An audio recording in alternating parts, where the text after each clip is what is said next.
pisikal na kagandahan ng isang taong matatakpan kapag utak, talino, at talento na po ang pag-uusapan. Kung hindi ka man po madadaan sa pagandahan o sa paseksihan, bakit hindi po natin tanganin sa patalinhan?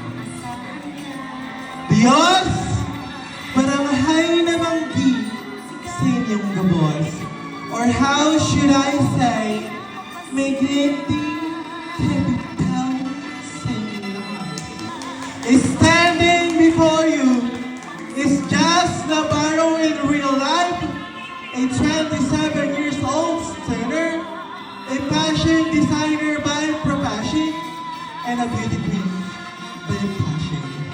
Also a last from the municipality of Jaén, province of Nueva